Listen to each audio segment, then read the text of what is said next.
बिस्मिल्लाहिर्रहमानिर्रहीम। अस्सलाम वालेकुम। आज का लेक्चर टॉपिक कैश बुक पर डिपेंड करेगा। कैश बुक क्या होती है। सबसे पहले हम देखते हैं कि cash book definition wise cash book किसे कहते हैं और क्या होती है कैश बुक। तो डेफिनेशन कैश बुक की बताती है हमें, a cash book is a financial journal और बुक। एक कैश बुक एक फाइनेंशियल जर्नल या एक बुक्स होती है इन विच जिसके अंदर all the cash receipts, cash की तमाम वसूलियाँ, and the cash payments, cash की तमाम अदायगियाँ, इंक्लूडिंग बशमूल the fund that are deposit in the bank, वो फ़ंड, वो पैसे, वो अमाउंट जो बैंक में जमा करवाए जाते हैं, and the fund which are withdrawal from the bank, और वो फ़ंड या वो अमाउंट या वो पैसा जो बैंक से निकाला जाता है, आर रिकॉर्डेड, उसे रिकॉर्ड किया जाता है according to the date, date के मुताबिक ऑफ द ट्रांजेक्शन, ट्रांजेक्शन की। All the transaction which is recorded in the cash book has two sides। Cash book में वो तमाम ट्रांजेक्शन जो रिकॉर्ड किए जाते हैं वो दो एतराफ़ में, दो साइड्स के ऊपर रिकॉर्ड किए जाते हैं। जैसे कि डेबिट रिसीट साइड, यानी जब भी कैश बुक के अंदर पैसे आएंगे उन्हें हम डेबिट साइड यानी रिसीट साइड पर रिकॉर्ड करेंगे, और जब भी कैश बुक से पैसा अमाउंट बैंक के थ्रू या कैश की मद में निकलेगा तो उसे हम पेमेंट साइड यानी क्रेडिट साइड पर रिकॉर्ड करेंगे। अब जी कैश बुक टाइप के लिहाज से कैश बुक तीन तरह की होती है। इसको हम तीन तरह की कैश बुक बना सकते हैं। Number 1 single column cash book. Single column cash book बनाई जाती है कैश बुक के मुताबिक। सिंगल कॉलम कैश बुक का जो फॉर्मेट होता है या स्केच होता है वो कुछ इस तरीके से होता है। एक डेट का column, particular, PR, cash debit में, फिर डेट, पार्टिकुलर, पीआर और कैश क्रेडिट के अंदर। क्योंकि इसमें कैश बुक से रिलेटेड, कैश से रिलेटेड होती है तो इसमें एक कैश का कॉलम बनाया जाता है, तकरीबन एक ये साइड और दूसरी साइड पे भी कैश का एक ये पॉकेट है, तो इसे सिंगल, इसका मेन कॉलम कैश ही है तो इसे हम सिंगल कॉलम कैश बुक कहते हैं। जबकि डबल कॉलम कैश बुक जो होती है उसकी अगर स्केच या फॉर्मेट देखा जाए तो कुछ स्केच इस तरीके का बनाया जाता है। डबल कॉलम यानी 2 कॉलम कैश बुक का डेट है, पार्टिकुलर है, पीआर है, सेल डिस्काउंट्स, कैश डेबिट के ना, DR for debit, date, particular, PR purchase discount, CR यानी क्रेडिट, और कैश सीआर के अंदर।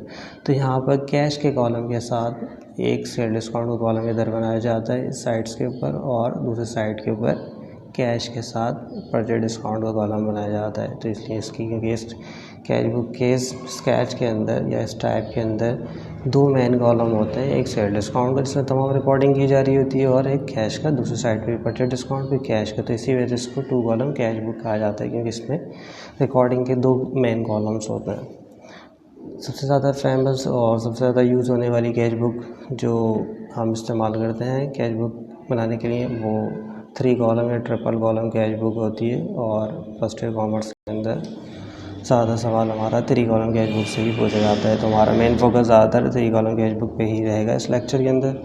तो 3 कॉलम कैश बुक बनाने का जो हमारे पास तरीक़ेकार है या उसकी कॉलमिंग कुछ इस तरीके से बनती है कि सबसे पहले कंपनी का नाम, cash book, office for the period, date वगैरह डाली जाती है।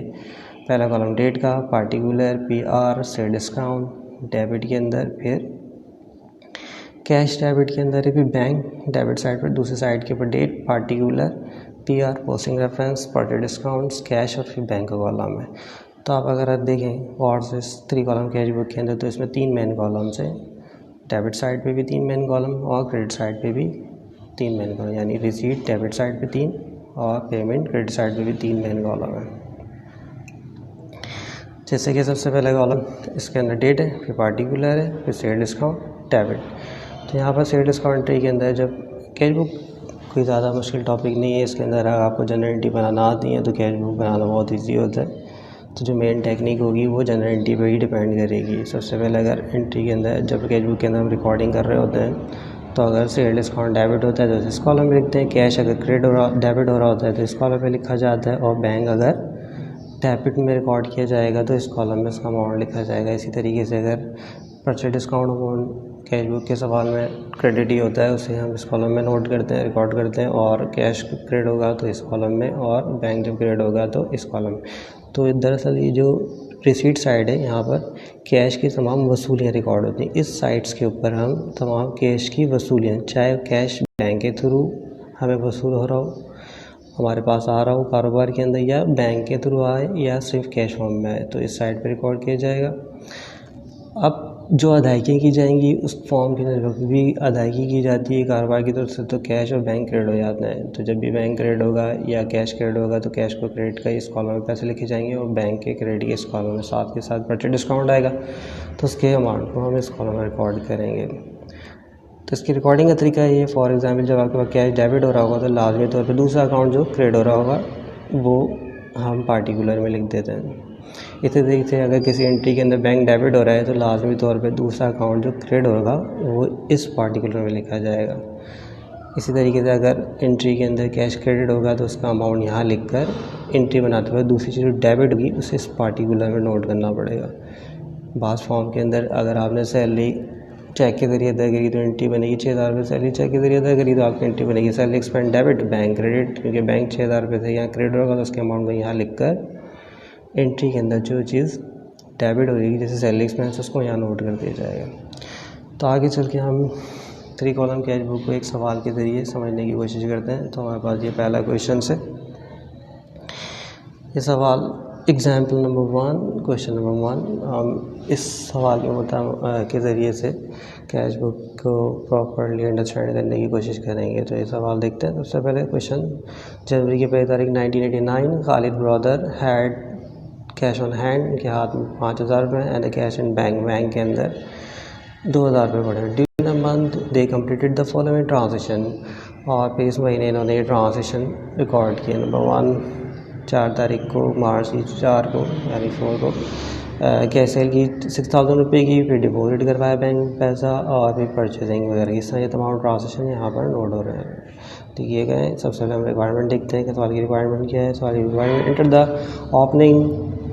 The opening cash balance and record of transaction in the 3 column cash book, और दी गई ओपनिंग बैलेंस को कैश बुक में के अंदर एंटर कीजिए और फिर उसके बाद उसको 3 कॉलम कैश बुक में रिकॉर्ड किए। बैलेंस करना है कैश बुक को 31 1989 को मार्च को, and the opening the balance और फिर उसको ब्रिंगिंग डाउन बैलेंस VD निकालना है अप्रैल 1989 का। इसके अलावा डिस्काउंट और पर डिस्काउंट की कॉलम बनाना पड़ेगा, टी अकाउंट बनाना पड़ेंगे।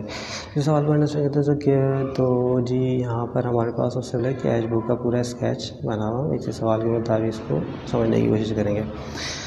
सबसे पहले कंपनी का नाम हमने नोट किया यहाँ पर, ये Khalid brother cash book for the period and यहाँ पर मार्च 31 1989 पर हो रहा है। एक कॉलम डेट का, particular PR sale discount cash bank, फिर डेट पार्टिकुलर PR पर डे डिस्काउंट कैश CR के अंदर क्रेडिट में और बैंक। ये रेड हाईलाइटेड है क्रेडिट आइटम, ये पार्ट ऑफ द क्वेश्चन नहीं है। अंडरस्टैंडिंग के लिए हमने यहाँ पर एक लिख लिया, इसको अभी समझते वक्त हम नोट करेंगे क्यों लिखा गया है यहाँ पर, और यहाँ पर भी इसी तरीके से डेबिट यहाँ पर हाईलाइट हुआ है। तो ये पार्ट ऑफ द क्वेश्चन है, स्केच का पार्ट, ये किसी हेडिंग का पार्ट नहीं है।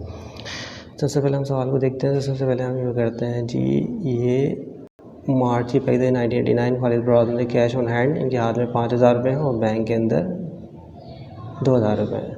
तो ये बैलेंस है इनका, तो हम यहाँ पर डेट डाल के इसको डेबिट साइड में नोट करते हैं बैलेंस हमेशा। 1989 मार्च की 1 तारीख बैलेंस, पार्टिकुलर में बैलेंस, और 5,000 रुपये डेबिट में, कैश में डेबिट में आ गए, और 2,000 रुपये बैंक के डेबिट में आ गए। इस वक्त इसका मतलब ये है कि इनके अकाउंट में 2,000 रुपये और इनके पास कैश 5,000 रुपये का है या 5,000 रुपये का है। अब इस अमाउंट से इन्होंने कारोबार के ट्रांजेक्शन रिकॉर्ड करना है। तो सबसे पहले मार्च की 1 तारीख कैश सेल हुई है 6,000 रुपये की। तो अगर आप कैश सेल हुई है 6,000 रुपये की, तो आप अगर इसकी जनरल एंट्री बनाएं तो एंट्री बनती है कैश डेबिट 6,000 रुपये से, और कैश डेबिट 6,000 रुपये से, और सेल्स क्रेडिट हो जाएगी 6,000 रुपये से। तो जब हम इसकी एंट्री पास करते हैं तो कैश डेबिट हो रहा है 6,000 रुपये से और सेल क्रेडिट हो रही है।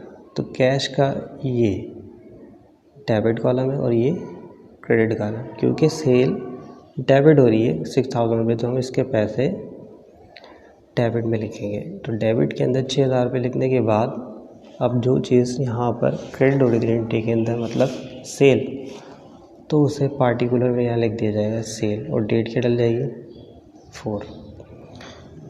तो इसका मतलब ये लिया जाता है कि आपके पास कारोबार 6,000 रुपये का कैश कारोबार में आगे बढ़ गया और उसकी वजह सेल है। तो इस तरह ट्रांसैक्शन पहला हमने कैश बुक में रिकॉर्ड किया। आगे इसके बाद दूसरी entry deposit cash into bank. Bank के अंदर हमने पैसे जमा किए। तो अगर आप इसकी जनरल एंट्री पास करें तो एंट्री बनती है बैंक डेबिट और कैश क्रेडिट। तो कैश बुक के सवाल में जब भी कोई ऐसी एंट्री आ जाए जिसमें एक ही वक्त में बैंक डेबिट हो जाए, कैश क्रेडिट हो जाए, या कैश डेबिट हो जाए, बैंक क्रेडिट हो जाए, तो उसे हम कॉन्ट्रा एंट्री कहते हैं, यानी वो कैश बुक के दोनों साइडों पे बनाई जाती है। तो अभी हम इस एंट्री को यहाँ कैश बुक में रिकॉर्ड करते हैं। यहाँ पर कैश जो है वो डिपोज किया बैंक के अंदर, तो बैंक डेबिट 7,000 रुपये से 5 तारीख को, और कैश क्रेडिट हो रहा है। तो हम इसकी एंट्री बनाते हैं बैंक, क्योंकि डेबिट हुआ तो हमने इसको यहाँ डेबिट TR पर डेबिट वाले पॉकेट में बैंक डेबिट कर दिया 7,000, और साथ ही कैश 7,000 रुपये से 5 तारीख को क्रेडिट भी हो रहा है, तो उसे हमने क्रेडिट के पॉकेट में लिख दिया। अभी एंट्री दोनों साइड में आई। तो सबसे पहले आपने बैंक को डेबिट किया था, जो चीज़ क्रेडिट हो रही होती है जो क्रेडिट होगी उसे इस तरह लिखा जाएगा। तो यहाँ पर हमने जो चीज़ क्रेडिट हो रही थी एंट्री के अंदर वो कैश होता है, यहाँ हमने कैश लिख दिया। अब यहाँ पर कैश क्रेडिट हो रहा था, तो डेबिट जी क्या चीज़ हो रही थी, डेबिट हो रहा था बैंक, तो वो अमाउंट में यहाँ लिख दिया। तो ये एंट्री दोनों साइडों पर आ रही है, तो इसे हम कॉन्ट्रा एंट्री कहते हैं, और यहाँ पर हम उसको C से शो करते हैं, C, और यहाँ पर भी C। तो एक एंट्री कैश बुक की वो एंट्री जो दोनों साइडों में वक्त रिकॉर्ड हो जाए उसे हम कॉन्ट्रा एंट्री कहते हैं, और उसको जाहिर करने के लिए पेयर के कॉलम में C लगाया जाता है, कॉन्ट्रा C। अब क्योंकि ये पैसा 7,000 रुपये हमने बैंक में डिपोज करवाया था, तो ब्रैकेट में यहाँ हाईलाइटेड कर देंगे डिपॉजिटेड, और यहाँ पर भी डिपॉजिटेड लिख देंगे। सही। फिर उसके बाद कैश परचेस 3,000 रुपये की कैश में माल परचेस किया, तो एंट्री बनती है परचेस डेबिट कैश क्रेडिट। तो इस एंट्री में सबसे पहले आप देखें कैश क्रेडिट हो रहा है, तो कैश की एंट्री यहाँ पर रिकॉर्ड करने की है। डेबिट होगा कैश इधर, क्रेडिट होगा तो इधर। तो इस एंट्री के अंदर कैश क्रेडिट हो रहा है 3,000 रुपये। तो ये तारीख थी 5/9 तारीख को कैश को 3,000 रुपये हमने क्रेडिट के पॉकेट में लिख दिया। आप एंट्री के अंदर जो चीज़ डेबिट हो रही है वो लिखना है। तो एंट्री में परचेजेस डेबिट हो रहा था, तो यहाँ पर हम पार्टिकुलर में परचेजेस लिख देंगे। तो एंट्री कंप्लीट हुई। उसके बाद 14 तारीख को paid wages in cash, wages अदा की। तो वेजेस अदा करने की जो एंट्री बनेगी वो बनेगी wages expense debit cash credit. तो दोबारा से कैश क्रेडिट हो रहा है और वेजेस एक्सपेंस डेबिट हो रहा है, तो कैश जब क्रेडिट होगा तो इसको हम इस कॉलम में लिखेंगे, ये क्रेडिट है कैश का। तो कैश क्रेडिट हुआ 5,000 रुपये, 500 रुपये। तो यहाँ पर हमने इसके पैसे इस कॉलम में नोट कर दिए। अब पार्टिकुलर की फिलिंग करते वक्त एंट्री के अंदर जो चीज़ डेबिट हो रही थी वो लिखी जाएगी। तो डेबिट में क्या हो रहा था जी, वेजेस एक्सपेंस। तो यहाँ पार्टिकुलर फिल करते हुए क्या लिख देंगे, वेजेस एक्सपेंस। तो ये 14 की एंट्री बन जाएगी। इसके बाद एंट्री नंबर या डेट वाइज देखें तो एंट्री आती है हमारे पास sales 7 receive cash 540 from Hamid in full settlement their account of ₹600। तो इस ट्रांजैक्शन के अंदर हम कैश रिसीव कर रहे हैं 540 रुपीज़ का हामिद से, और उनकी सेटलमेंट कर रहे हैं 600 रुपये। मतलब हामिद साहब से हमें 600 रुपये लेना थी, लेकिन सेटलमेंट जो हुई हिसाब किताब उनका क्लियर कर दिया हमने 540 पे, मतलब 660 रुपीज़ उन्हें माफ़ कर दिए, यानी उन्हें डिस्काउंट दे दिया। तो पैसे रिसीव करते वक्त एंट्री के अंदर अगर हम ज़्यादा की अमाउंट को कम पे सेटल कर देते हैं तो इसका मतलब ये लिया जाता है कि हमने अपने कस्टमर को लेते वक्त कर रहे हैं तो कस्टमर को डिस्काउंट दिया। मतलब यहाँ डिस्काउंट का जो अमाउंट बनता है वो डिफरेंस है, कितना बनेगा जी, 60 रुपीज़। तो हम हिसाब से 540 रुपये रिसीव किए, डिस्काउंट 60 रुपीज़ का, और सेटलमेंट हो गई, यानी अकाउंट से क्लियर हो गया है, यानी पैसों की वसूली होगी। तो इसकी एंट्री अगर हम पास करते हैं तो एंट्री बहुत ईजी। सबसे पहले कैश को डेबिट किया जाएगा 540 रुपये से, सेल डिस्काउंट डेबिट हो जाएगा 60 से, और अकाउंट रिसीवेबल 600 रुपये से पूरा का पूरा ख़त्म हो जाएगा। तो एंट्री के अंदर दो चीज़ें डेबिट हो रही हैं, सेल डिस्काउंट और कैश। सेल डिस्काउंट 60 से और कैश 540 से और अकाउंट पर पूरा 60 से क्रेडिट हो जाएगा। तो अगर हम जब इसको ट्रांसलेशन में यहाँ रिकॉर्ड करते हैं 17 के अंदर, सबसे पहले हम देखते हैं कि डेबिट के अंदर हमने सेल डिस्काउंट की अमाउंट को यहाँ नोट कर लेंगे हम। तो सेल डिस्काउंट जो हमारा था 60 से डेबिट हो गया, ये TR4 सेल डिस्काउंट डेबिट, और कैश 540 रुपये से डेबिट हो गया। तो ये दोनों चीज़ें डेबिट होने के बाद जो चीज़ क्रेडिट होगी वो अब यहाँ पार्टिकुलर में लिखी जाएगी, क्योंकि इस एंट्री के अंदर अकाउंट से क्रेडिट हो रहा था। तो यहाँ पर 17 को हम अकाउंट रिसीवेबल हामिद साहब का H4 हामिद लिख देंगे। तो ये पूरी एंट्री यहाँ बन जाएगी, cash debit, cell discount debit, और जो चीज़ क्रेडिट हो रही है वो अकाउंट रिसीवेबल क्रेडिट हो जाएगा। इसके बाद हम आते हैं G20 पे रिसीव कर रही है चेक कितने का, 1000 रुपये का फ्रॉम जाहिद से and deposit same into the bank. Zahid साहब से एक चेक वसूल किया, उस चेक को फ़ौरन बैंक में भी जमा करवा दिया। यहाँ डिस्काउंट की कोई कंडीशन नहीं है, 1000 रुपये वसूल करना थे, वो 1000 ही वसूल हो रहे हैं और डायरेक्ट चेक बैंक में जा रहा है। तो इसकी एंट्री बनाएंगे हम बैंक डेबिट और अकाउंट रिसीवेबल क्रेडिट। तो 20 की एंट्री में बैंक डेबिट हो जाएगा, अकाउंट्स पर क्रेडिट। ये 20 सबसे पहले हम बैंक को डेबिट कर लेंगे 1000 रुपये से, और साथ के साथ जो चीज़ क्रेडिट हो रही है वो है अकाउंट रिसीवेबल, वो यहाँ क्रेडिट हो जाएगा। तो एंट्री फाइन।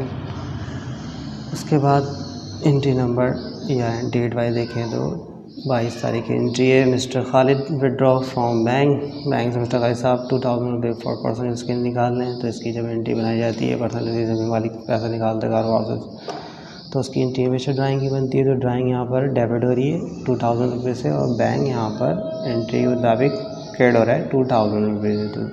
तो एंट्री में बैंक क्रेडिट और ड्राइंग डेबिट। तो बैंक क्योंकि क्रेडिट हो रहा है तो ये 22 तारीख की एंट्री के अंदर हम इसके पैसे बैंक के क्रेडिट कॉलम यानी CR को क्रेडिट वाले कॉलम में लिख देंगे। डेबिट जो चीज़ हो रही थी वो पार्टिकुलर में आ जाएगी। डेबिट यहाँ हो रहा था जी ड्राइंग, तो हमने खाली ड्राइंग को डेबिट में लिख दिया।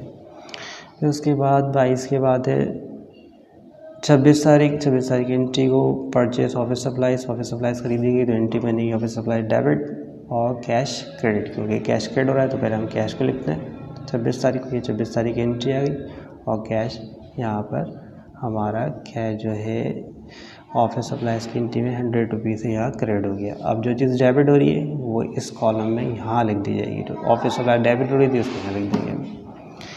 उसके बाद 28 तारीख की एंट्री है, उसमें यहाँ लिखा हुआ है इशू अ चेक। एक चेक इशू किया हमने, दिया पेबल टू मिस्टर सेफ को अदायगी करने के लिए 800 रुपये की इन फुल सेटलमेंट अकाउंट। उनके अकाउंट के सेटलमेंट 840 हो रही है। मतलब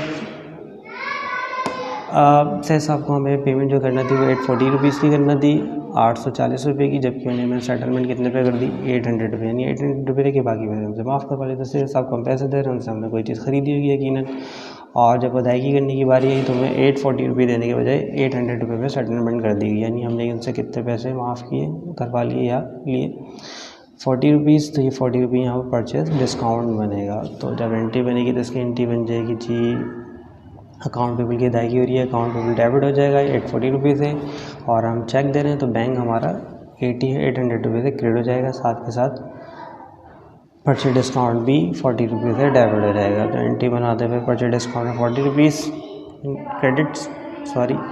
और बैंक यहाँ पर हमारा क्रेडिट हो जाएगा 800 रुपये से क्रेडिट, और जो डेबिट हो गई वो था हमारा अकाउंट्स पेबल। तो अकाउंट पेबल हमारा यहाँ पर जी हो गया डेबिट। तो ये हमारा ट्रांजेक्शन रिकॉर्ड करने के बाद इसको बैलेंस करना पड़ता है कैशबुक को। तो हम बैलेंस करने का तरीका ये होता है कि सारे कॉलम टोटल करते हैं। सबसे पहले यहाँ पर टोटल करते हैं तो 60, यहाँ इन तमाम कॉलम अमाउंट का टोटल किया जाए तो 11,540 रुपये बन रहा है, और यहाँ के तमाम अमाउंट का टोटल किया जाए तो 10,000 रुपये बनता है।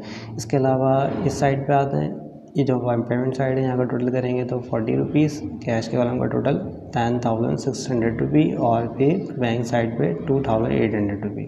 इसके बाद कैशबुक को बैलेंस करना पड़ता है। बैलेंस करने का तरीका वो ये जो जिस तरह हम टी अकाउंट्स वगैरह को या लेजर अकाउंट्स को बैलेंस करते हैं, क्योंकि ये साइड हमारी क्रेडिट साइड है और ये डेबिट साइड है। तो डेबिट साइड में जब बैंक बैलेंस कैशबुक को बैलेंस करने के लिए हमें 2 कॉलम बैलेंस करना पड़ते हैं, एक कैश का और एक बैंक का। डिस्काउंट वगैरह को बैलेंस करना ज़रूरी नहीं किया जाता। तो सबसे पहले कैश कॉलम में देखते हैं, डेबिट साइड पे 8,500 रुपीज़ है, और इस साइड पे क्रेडिट साइड पे कैश पे 10,600। तो आपको वाज़ेह नज़र आ रहा है अमाउंट ज़्यादा यहाँ है और यहाँ कम है। तो इन दोनों अमाउंट का डिफरेंस निकाल लेते हैं। 11,540 में से 10,600 रुपये को माइनस कर देना, डिफरेंस आता है 940 रुपये, क्योंकि यहाँ शॉर्ट है तो जहाँ पैसे कम पड़ रहे होते हैं वहाँ पर अपने पास जो पैसे रखे जाते हैं उसको हम बैलेंस कैरेट डाउन किया था, तो यहाँ पर कैश के कॉलम में 940 रुपीज़ लिख दिए जाएंगे। इसी तरीके से यहाँ पर बैंक कॉलम में डेबिट में 10,000 रुपये और इधर क्रेडिट साइड पे 2,080 रुपये। तो ज़्यादा अमाउंट डेबिट साइड पे और कम अमाउंट क्रेडिट साइड पे, इन दोनों अमाउंट का डिफरेंस निकालें। 10,000 रुपये में से हम माइनस करते हैं 2,800 रुपये, तो डिफरेंस आता है 720। तो वो पैसे CD बैलेंस क्रेडिट साइड पे लिख दिया जाएगा। तो एंट्री में जो क्रेडिट से बैलेंस CD होता है वो दूसरी साइड का बैलेंस BD बन जाता है। बैलेंसिंग करते वक्त जो महीना चल रहा था उसकी आखिरी रेट पे बैलेंस CD निकाला जाता है, उसके बाद आने वाले महीने की पहली तारीख को बैलेंस BD शो किया जाता है। तो CD बैलेंस अगर क्रेडिट साइड पे आता है तो लाजमी तो BD बैलेंस डेबिट साइड पर रिकॉर्ड होता है और मंथ चेंज हो जाता है। मंथ अप्रैल की पहली तारीख बैलेंस BD, जितना CD का अमाउंट होगा उतना ही BD का अमाउंट लिख दिया जाएगा। इसी तरीके से बैंक में भी CD का अमाउंट 720 है तो BD बैलेंस भी 200 रुपीज़ लिख दिया जाएगा।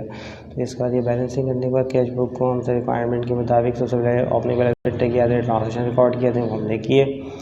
बैलेंस किया कैश बुक को 31 मार्च को, ब्रिंगिंग बैलेंस ओपनिंग बैलेंस अप्रैल 1 1989 का निकाल के हमने यहाँ दिखाया।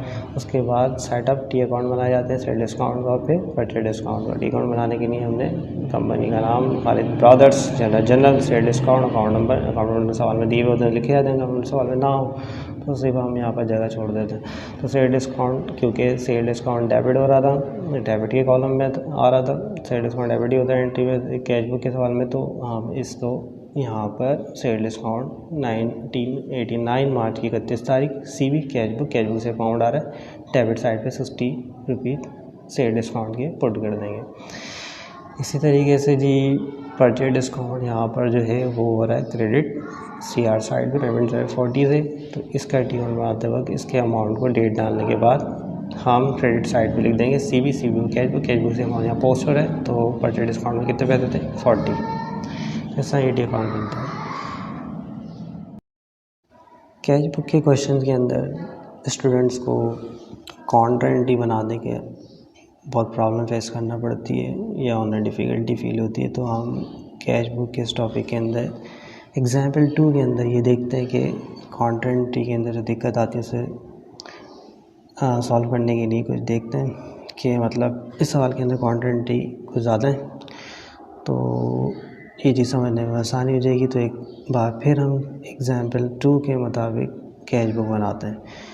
तो सबसे पहले इस सवाल के अंदर ताल्लुक सोल ट्रेडर है और 3 कॉलम कैश बुक यूज़ करते हैं। फरवरी की पहली तारीख 2005, कैश उनके पास हैंड में यानी हाथ में 25,000 रुपये और बैंक के अंदर HBL अकाउंट के अंदर उनके 35,000 रुपये मौजूद है। During the month he complete the following transactions, इसके बाद उन्होंने ट्रांजेक्शन पूरे किए। ये ट्रांजेक्शन अमाउंट डिटेल में दिए हुए। इसके बाद रिक्वायरमेंट वही है, इंटर करना है ओपनिंग बैलेंस को कैश बुक के अंदर, 3 कॉलम कैश बुक के अंदर ट्रांजेक्शन को रिकॉर्ड करना है जी, बैलेंस BD और CD निकाल के निकालना है और फिर T अकाउंट बनाना है।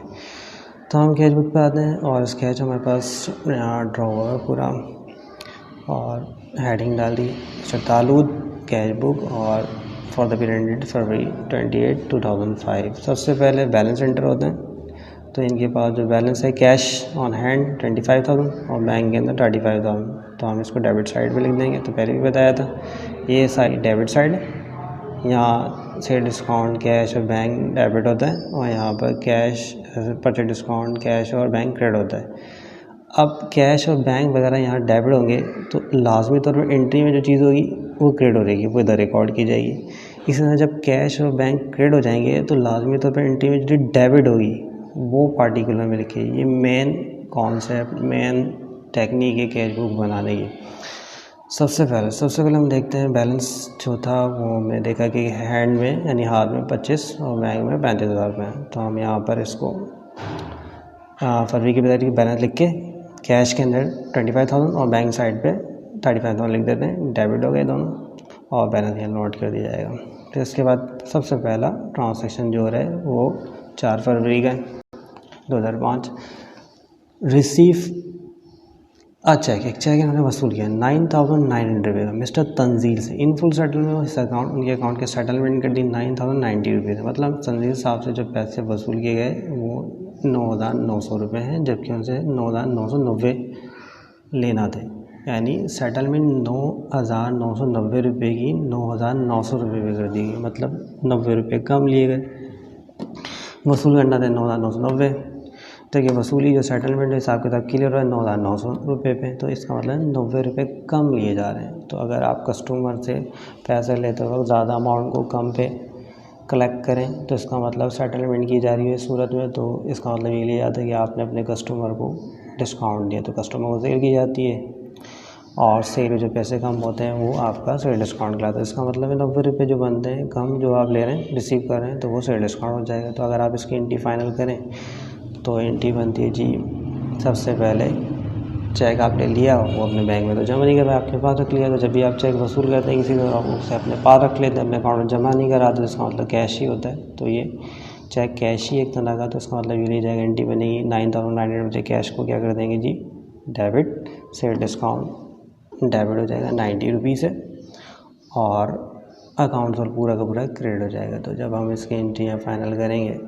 तो सबसे पहले 4 तारीख को 90 रुपये का सेल डिस्काउंट डेबिट हो गया और कैश 9,900 रुपये से डेबिट हो गया। अब जो चीज़ क्रेडिट हो रही होगी वो यहाँ क्रेडिट क्या हो रहा था, अकाउंट में वो क्रेडिट कर देंगे, सही। फिर उसके बाद जी आते हैं हम 11 तारीख की एंट्री है deposit Tanzeel check into bank. अब तंजील का जो चेक आया था जो हमने अपने पास कैश में रखा था उसको उठा के कुछ दिन बाद हमने बैंक में जमा करवा दिया, तो वो जो चेक हमारे लिए कैश था वो जब बैंक में जाएगा तो हम एंट्री बनाएंगे, क्योंकि वो चेक कैश में से निकलेगा तो कैश में जो हमने उसे करेंसी नोट समझा हुआ था तो कैश हमारा कम हो जाएगा, कैश क्रेडिट हो जाएगा और बैंक डेबिट हो जाएगा। तो कोई सी भी ऐसी एंट्री जिसके अंदर कैश डेबिट हो जाए और बैंक क्रेडिट हो जाए या बैंक डेबिट हो जाए कैश क्रेडिट एक ही वक्त में, तो वो कॉन्ट्रा होती है। तो यहाँ पर हम देखते हैं एंट्री बनाते वक्त बैंक डेबिट और कैश क्रेडिट हो रहा है, तो ये कॉन्ट्रा बनेगी, ये दोनों साइडों में रिकॉर्ड हो जाएगी। क्योंकि बैंक डेबिट हो रहा है, कितने का तंजील का चेक 9,900 रुपये का था वो हम उठा के बैंक में डालेंगे, तो तारीख 11, तो यहाँ बैंक डेबिट 9,900 रुपये से बैंक डेबिट हो गया। अब ये चेक कैश में से निकला तो कैश हमारा 9,900 रुपये से क्रेडिट हो रहा है, डेट हम डाल चुके हैं, अब पार्टिकुलर फिलिंग की बारी है। तो क्योंकि यहाँ पर इस जगह पर बैंक डेबिट हुआ है तो लाजमी तौर पे कैश क्रेडिट हो रहा है, तो यहाँ क्रेडिट लिखना पड़ता है पार्टिकुलर में, क्रेडिट कैश। जब यहाँ कैश क्रेडिट हो रहा है तो लाजमी तौर पर जो डेबिट होती है, डेबिट में बैंक हो रहा है तो यहाँ बैंक लिखना पड़ेगा। अब क्योंकि डिपॉजिट किया तो वजाहत करने के ब्रैकेट में डिपॉजिटेड, यहाँ पर भी डिपॉजिट लिख दिया जाएगा। ये दोनों तरफ एंट्री बनी है कि वक्त में जैसे कॉन्ट्रा गए थे तो यहाँ सी से इसको C फॉर कॉन्ट्रा, यहाँ पे C फॉर कॉन्ट्रा से शो कर देंगे। उसके बाद इसी बात चेक इशू किया 5,500 मिस्टर बुरहान साहब को सेटलमेंट हो रही है उनकी अकाउंट की 5,550 से, यानी उन्हें देना थे 5,550 लेकिन दिए 5,500 रुपये में वो एग्री कर गए। तो जब हम अपनी पेमेंट कर रहे हैं किसी सप्लायर को कर रहे हैं और उनसे माल ख़रीदा होगा, माल जो ख़रीदा था, सामान जो ख़रीदा गया था, परचेजिंग जो थी 5,550 की थी, लेकिन सेटलमेंट कितने पे कर दी हिसाब किताब क्लियर, सेटलमेंट का लफ्ज़ ये शो करता है कि साल तक कितने क्लियर कर जाते, यानी इससे आगे आप कोई पेमेंट लेना नहीं है। तो मतलब हमने अपने सप्लायर से कितने पैसे कम करवाए 50 रुपये, तो ये 50 रुपये का हमारा यहाँ डिस्काउंट हो जाएगा। उस डिस्काउंट को हम परचेज डिस्काउंट कहेंगे। तो कैशबुक के सामने परचेज डिस्काउंट जब भी आएगा वो क्रेडिट हो जाएगा, तो 50 रुपये से परचेज डिस्काउंट क्रेडिट हो जाएगा। चेक के जरिए पेमेंट हुई तो बैंक 5,050 रुपये से क्रेडिट हो जाएगा और डेबिट में अकाउंट पेबल आ जाएगा। तो यहाँ इसके ट्रांजेक्शन को रिकॉर्ड करेंगे हम यहाँ पर 50 रुपये परचेज डिस्काउंट में, बैंक में 5,500 रुपये और अकाउंट पेबल यहाँ पर डेबिट हो रहा था, तो ये एंट्री फाइनल हो जाएगी। फिर उसके बाद ये हम आते हैं 15 के बाद ये किस तारीख को डिपॉजिट कैश इनटू बैंक, अब दोबारा कैश बैंक में जमा करवा रहे हैं तो एंट्री बनेगी बैंक डेबिट और कैश क्रेडिट। तो इस एंट्री में आप देखें कि बैंक डेबिट हो रहा है, कैश क्रेडिट हो रहा है, एक ही वक्त में बैंक और कैश आ रहे हैं एक साथ, तो ये कॉन्ट्रा एंट्री यानी ये दोनों तरफ बनेगी। कैश क्योंकि क्रेडिट हो रहा है, डेट है ये 25, तो और बैंक डेबिट हो रहा है तो 21 की डेट पे ये कैश हमारा यहाँ पर जो है 21 की डेट के ऊपर हमारे पास जो कि हमारा कैश क्रेडिट हो गया, ये क्रेडिट के पॉकेट में इसके पैसे लिए पहले हमने, सही है। साथ के साथ अब इधर आते हैं तो बैंक 21 को बैंक डेबिट भी हो रहा है, तो ये बैंक 1000 रुपये से डेबिट हो गया। तो ये पहले आप दोनों जगह पैसे पुट कर लें। अब यहाँ पर पार्टिकुलर फिल करना है। 1000 रुपये से कैश क्रेडिट हो रहा है, तो पार्टिकुलर में क्या लिखें? तो पार्टिकुलर में आपको बताया जब कैश क्रेडिट हो रहा है तो क्या चीज़ डेबिट हो रही है? बैंक। तो यहाँ पार्टिकुलर में हम लिख देंगे बैंक। अब यहाँ पर क्योंकि बैंक डेबिट हो गया इधर, अब इधर पार्टिकुलर फिल करना है, तो पार्टिकुलर में यहाँ लिखना है क्रेडिट। तो एंट्री में क्रेडिट क्या हो रहा है? कैश। तो यहाँ क्या लिख दिया जाएगा? कैश। अब वजाहत करने के लिए कैश क्यों हुआ, तो यहाँ हम ब्रैकेट में हम डिपॉजिटेड लिख देते हैं और यहाँ पर भी डिपॉजिटेड लिख देंगे, दोनों साइडों पे सी, यहाँ पर भी सी, तो ये कंट्रा एंट्री बन जाएगी। इसके बाद जी आते हैं हम 26 को, withdraw cash 3000 from bank for personal use and 5000 for office use. तो इस एंट्री के अंदर दो एंट्रियाँ कंबाइन की गई हैं, एंड लगा के एक और ऑफिस यूज़ की बनेगी। तो सबसे पहले हम यहाँ से यहाँ तक की एक एंट्री को फाइनल करेंगे। पहले 26 तारीख की एंट्री, ये पर्सनल यूज़ की एंट्री ड्राइंग की एंट्री है। इसकी जो एंट्री बनती है उसमें दरअसल ड्राइंग को डेबिट करेंगे और कैश निकल रहा है, तो बैंक से निकल रहा है, तो बैंक क्या हो जाएगा जी? क्रेडिट। तो बैंक क्रेडिट हो रहा है 26 को 3000 रुपये से, ये अभी नहीं देखते हम, ये थोड़ी बाद में करेंगे। तो 3000 से बैंक क्रेडिट और ड्राइंग डेबिट, तो बैंक क्रेडिट हो गया 26 तारीख को, बैंक 3000 रुपये क्रेडिट हो गया। बैंक के क्रेडिट करने के बाद पार्टिकुलर में डेबिट लिखना है। तो डेबिट में आपने एंट्री बनाई, तो डेबिट में क्या चीज़ आ रही थी? ड्राइंग। तो ड्राइंग यहाँ पर क्या हो जाएगी? तालु ड्राइंग डेबिट। तो एंट्री फाइनल हो गई। अब दूसरी entry office use. Office use के लिए जब भी बैंक से पैसा निकाला जाता है तो एंट्री बनती है कैश डेबिट बैंक क्रेडिट, यानी बैंक से पैसा निकला, बैंक कम हो रहा है क्रेडिट, और वो पैसा ऑफिस में जो मौजूद पैसा होता है उसमें जाके रख दिया जाता है, तो इस सूरत में कैश डेबिट हो जाता है। तो एंट्री कैश डेबिट और बैंक क्रेडिट बनेगी। तो जब ये एंट्री आपको पहले बताया, जिस एंट्री में बैंक और कैश एक साथ आ जाए तो कॉन्ट्रा होती है। तो यहाँ कैश डेबिट हो रहा है, बैंक क्रेडिट हो रहा है, तो ये 5000 रुपये थे। तो 26 तारीख की एंट्री दोबारा फाइनल करेंगे, तो कैश को हम डेबिट करेंगे 5000 रुपये थे, कैश डेबिट हो गया 26 को, और 5000 रुपये थे कैश यहाँ,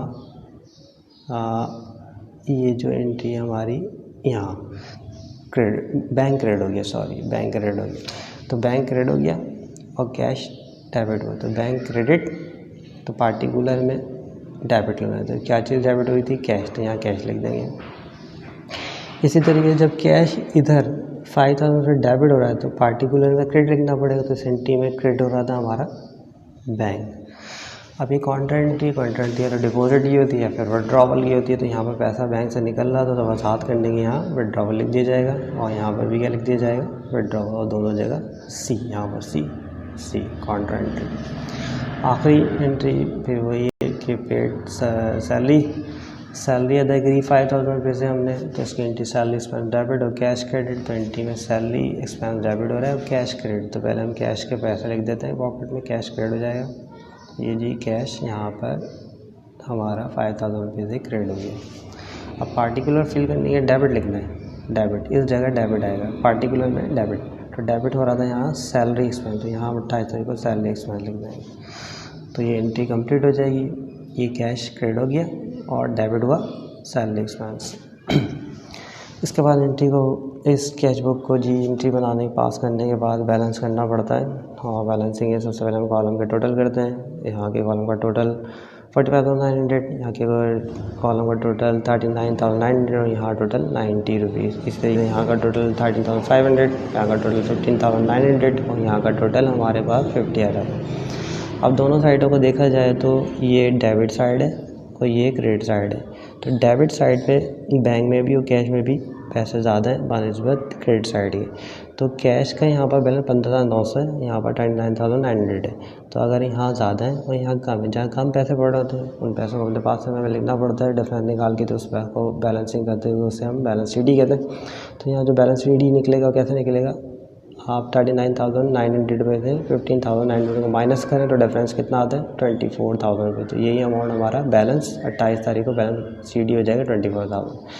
यहाँ का भी बैलेंस निकालना पड़ेगा 45,000 900 और ये 13,500 में से डिफरेंस माइनस करें तो अमाउंट कितना आता है जी 32,200।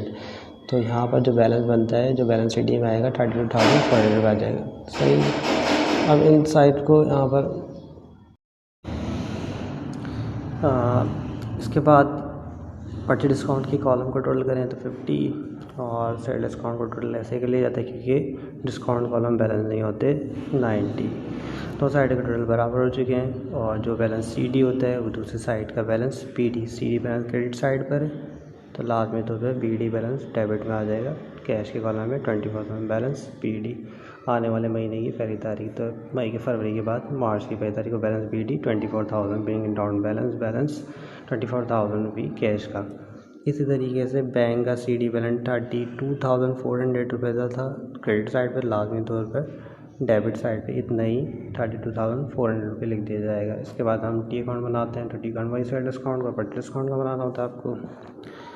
तो सेल डिस्काउंट यहाँ पर डेबिट हो रहा है 90, तो यहाँ पर हम उसको टी अकाउंट की डेबिट साइड पर 90 रुपये लोड कर देंगे CB और कैश बुक।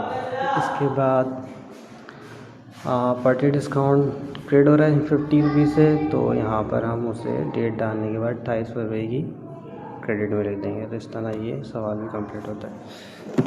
इसके बाद हम आते हैं एग्जाम्पल 2 में थोड़ी चेंजिंग है और वो चेंजिंग ये होती है कि अभी हम 2 क्वेश्चन देख चुके हैं। उसमें अमूमन ऐसा होता था कि आपके लिए आता था कैश ऑन हैंड इतना है, कैश एट बैंक इतना है, तो आप बैलेंस लिख के लिख दिया करते थे।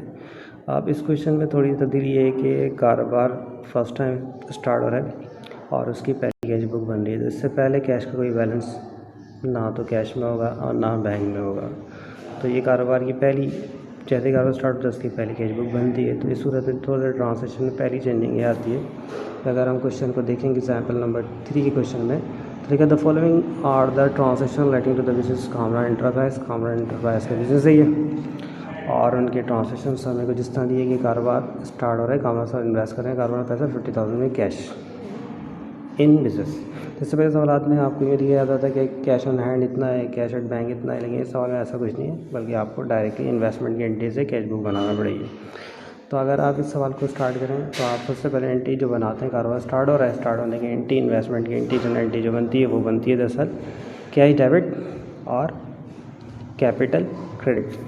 तो इससे जब हम रिकॉर्ड करेंगे यहाँ तो एंट्री में कैश डेबिट हो जाएगा 50,000 रुपये से, और यहाँ पार्टिकुलर के अंदर क्योंकि बैलेंस तो है नहीं, क्रेडिट की चीज़ जो हो रही थी वो एंट्री में क्या हो रही थी कैपिटल, तो हम यहाँ क्रेडिट वाला आइटम लिख देंगे कामरान्स कैपिटल। तो जब बैलेंस होते हैं तो बैलेंस लिखा जाता है। अगर इन्वेस्टमेंट की एंट्री आ जाए तो आप एंट्री पास करें पहले।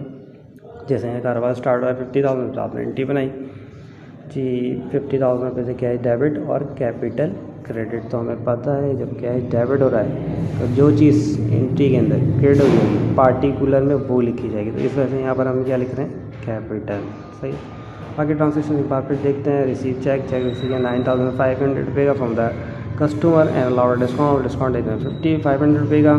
तो जी इसका मतलब इनसे लेना थे 20,000 रुपये, लिए कितने 19,500 रुपये। तो 500 रुपये कम लिए कस्टमर से, तो एक तरह का सेल डिस्काउंट हो जाता है। तो एंट्री बन जाएगी सेल डिस्काउंट 500 रुपये डेबिट और अकाउंटेबल क्रेडिट। सही है। और सॉरी सेल डिस्काउंट डेबिट हो जाएगा 500 रुपये से, और क्योंकि चेक अपने पास रखा है बैंक में तो जमा नहीं कराया तो कैश डेबिट हो जाएगा 19,500 रुपये से, और अकाउंटेबल क्रेडिट तो उसकी जो रिकॉर्डिंग होगी वही 500 रुपये से सेल डिस्काउंट डेबिट, कैश 19,500 रुपये से डेबिट और अकाउंटेबल क्रेडिट।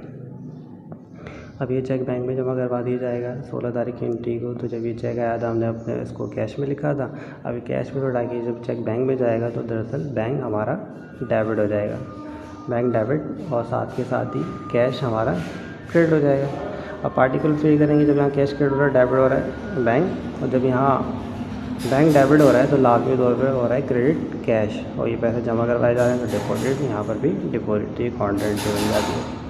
उसके बाद जी हम आते हैं जी 20 तारीख एंट्री है इशू चेक इशू में 9,800 रुपये सप्लाई फॉर सेटलमेंट ऑफ, जबकि सेटलमेंट 10,000 रुपये से कर दी गई तो 200 रुपये कम अदा कर रहे हैं, इशू कर रहे हैं चेक। तो पेमेंट हो रही है, पेमेंट का मतलब परचेजिंग की हुई है, परचेज पर पैसे कम दिए जा रहे हैं, देना तो 10,000 दिए 9,800 रुपये, 200 रुपये का डिस्काउंट जो बनता है उसे हम परचेज डिस्काउंट कहते हैं। तो कैश बुक में परचेज डिस्काउंट जब भी आता है वो क्रेडिट हो जाता है। तो कितने का क्रेडिट हो जाएगा जी परचेज डिस्काउंट? 200 रुपये से, और चेक दे रहे हैं तो बैंक मिल जाएगा 9008 रुपये और साथ के साथ अकाउंट पेबल डेबिट हो जाएगा।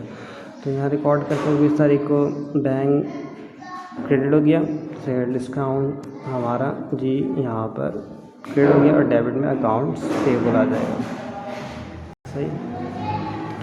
फिर उसके बाद विड्रॉ किया हमने कैश फायदा फॉर बैंक से ऑफिस के पैसा निकाला, तो ऑफिस में जब भी पैसा निकालते हैं तो काउंटर एंट्री बनती है, मतलब कैश डेबिट हो जाता है और बैंक क्रेडिट से इसकी एंट्री बनेगी cash debit bank credit. Cash क्योंकि डेबिट हो रहा है तो हम उसको डेबिट के कॉलम में लिख देंगे 5000 रुपये से 25 तारीख को, और बैंक क्रेडिट हो रहा है तो उसके पैसे क्रेडिट साइड में लिख देंगे। अब पार्टिकल फ्री करना है तो कैश क्रेडिट हो गया तो यहाँ लिखना है डेबिट हो रहा है कैश। जब यहाँ पर कैश डेबिट हो चुका है तो क्रेडिट चीज़ क्या हो रही है जी? बैंक। तो यहाँ पर क्या लिखना पड़ेगा? बैंक, क्योंकि ये पैसे निकाले हैं तो बैक एंड में विड्रॉवल, यहाँ पर भी क्या लिख देंगे? विड्रॉवल। एंट्री दोनों साइड आ रही है तो उसे कॉन्ट्रैक्ट कहते हैं सी, यहाँ पर भी सी लगा देंगे। और अगर एंट्री है पेड सैलरी दे रहे हैं कैश की, सैलरी एक्सपेंस डेबिट और कैश क्रेडिट, तो कैश क्रेडिट हो रहा है सैलरी एक्सपेंस डेबिट हो रहा है, तो कैश को हम यहाँ पर क्रेडिट करेंगे ये क्रेडिट के अंदर, और डेबिट जो चीज़ है ये लिख देंगे डेबिट हो रहा है सैलरी एक्सपेंस, तो सैलरी एक्सपेंस हम यहाँ लिखते हैं। बाकी तरीका वही टोटल किया यहाँ पर टोटल करेंगे यहाँ टोटल, और इसके बाद इधर ये कॉलम भी ये टोटल हो जाएंगे। अब यहाँ अमाउंट ज़्यादा है और यहाँ अमाउंट कम है तो बैलेंस शीट ही लाजमी तौर पर इसी साइड पर आएगा। कितना आएगा? इसमें से इस टोटल को माइनस करेंगे, डिफरेंस आ जाएगा 49,000 रुपये, तो बैलेंस शीट ही हो जाएगा। बैलेंस शीट में मंथ की आखिरी डेट कुछ होता है, यानी अप्रैल का महीना 30 की डेट हमने डाली 49,000 रुपये। इसी तरह बैंक कॉलम का CD बैलेंस निकालेंगे तो 19,500 को माइनस करेंगे 14,800 के डिफरेंस कितना आ जाएगा 4,700 रुपये, तो ये हमारा CD बैलेंस आ जाएगा। अब CD इधर है तो लाजमी तौर पे BD था। CD इस कैश का कितना है 49,000, BD बैलेंस भी 49,000 रुपये हो जाएगा। बैंक का CD बैलेंस 4,700 रुपये, तो लाजमी तौर पर डेबिट साइड पे BD बैलेंस भी 4,700 हो जाएगा। तो इस तरह ये पूरा टॉपिक हमने 3 एग्जाम के लिए समझने की कोशिश की। इस सवाल के लिए डी अकाउंट क्योंकि एग्जामिनर ने आपसे पूछा नहीं है तो हम बना नहीं रहे। कैश बुक के साथ PT कैश बुक के सवाल बहुत कम पेपर में पूछा जाता है, लेकिन अगर आप PT कैश बुक के टॉपिक को समझना चाहते हैं तो डिस्क्रिप्शन लिंक में PT कैश बुक के लेक्चर का लिंक भी मौजूद है, वहाँ से देखिए आप PT कैश बुक के टॉपिक को भी समझ सकते हैं। शुक्रिया।